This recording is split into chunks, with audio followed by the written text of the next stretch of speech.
नमस्कार सगळ्यांचं खूप खूप स्वागत आहे.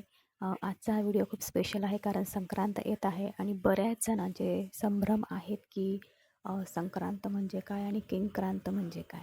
तर आज या व्हिडिओमध्ये आपण बघणार आहोत.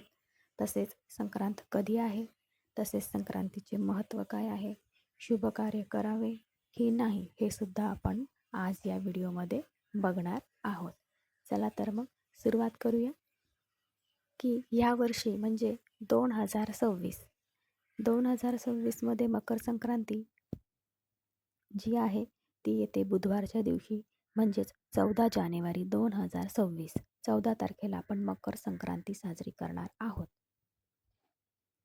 त्याचबरोबर या मकर संक्रांतीच्या दिवशी जे काही महत्त्व आहे तर हे महत्त्वही आपण बघणार आहोत की मकर संक्रांतीचा दिवस हा खूप खास असतो आणि सगळ्यात महत्त्वाचं म्हणजे की सूर्यदेव जे आहेत म्हणजे सूर्यदेव मकर राशीत प्रवेश करतात.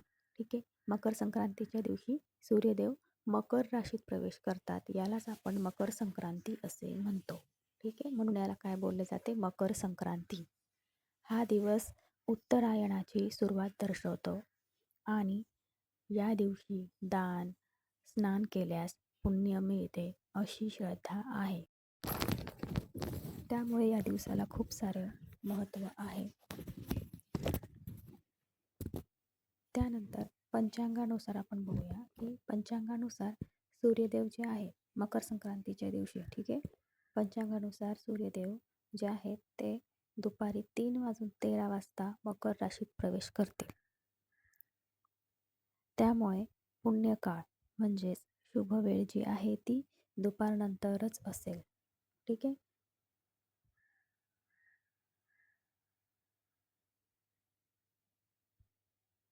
या दिवसाला आपण खूप खास असं महत्त्व देत असतो. त्यामुळं मकर संक्रांत आणि त्या दिवशीचा जो दुसरा दिवस असतो तो देखील खूप महत्त्वाचा असतो. आता आपण बघितलं आहे संक्रांत म्हणजे काय, बरोबर. त्यानंतर किंक्रांत. ठीक आहे. किंक्रांत म्हणजे काय, तर सगळ्यांना माहीत असतं, फक्त किंक्रांत हा शब्द खूप जणांसाठी नवीन असतो. तर किंक्रांत म्हणजेच करीदिन. मकर संक्रांतीचा दुसरा दिवस जो असतो त्याला आपण पहिल्यापासून करीदिन असं म्हणत आलेलो आहे, पण त्यालाच आपण किंक्रांत असे देखील म्हटले जाते. म्हणजेच मकर संक्रांतीचा दुसरा दिवस असतो की त्या दिवसाला आपण किंक्रांत असे म्हणतो. तर संक्रांत आणि किंक्रांत यामधला फरक तुम्हाला कळायलाच असेल. दोन्हीही दिवसाला खूप महत्त्व आहे. त्याचबरोबर म्हणजे असं बरंच बोललं जातं की किंक्रांतीच्या दिवशी किंवा करीदिनाच्या दिवशी काही शुभकार्य केले जाते की नाही. तर किंक्रांत जी आहे म्हणजेच जी करीदिन आहे या दिवशी शुभकार्य जी आहे ती वर्ज्य मानली जातात. म्हणजे बरीचशी शुभकार्य ही केली जात नाही असं बऱ्याच ठिकाणी सांगितलं गेलेलं आहे. संक्रांतीच्या दिवशी तुम्ही करू शकता, पण दुसऱ्या दिवशी जो करीदिन असतो म्हणजे किंक्रांत असते त्या दिवशी शुभकार्य केले जात नाही. कारण हा दिवस जो आहे तो राक्षसाच्या वधाशी जोडलेला आहे असे मानले जाते. त्यामुळे या दिवशी आपण शुभकार्य करत नाही. संक्रांतीचे जे 3 दिवस खूप महत्त्वाचे असतात. म्हणजे संक्रांत जी आहे त्याचा आधीचा दिवस म्हणजे भोगी जी असते, भोगीचा दिवस असतो आदल्या दिवशी. तर तो एक दिवस संक्रांतीचा दिवस आणि किंक्रांत हे 3 दिवस जे असतात या तिन्ही दिवशी आपली मकर संक्रांत असते. केवळ मकर संक्रांतीचाच दिवस नाही तर हे 3ही दिवस खूप महत्त्वाचे असतात.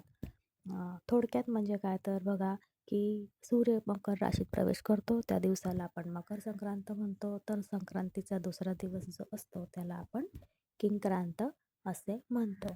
तर आशा करते की तुम्हाला ह्या व्हिडिओमधून संक्रांत आणि किंक्रांत म्हणजे काय यातील फरक कळला असेल.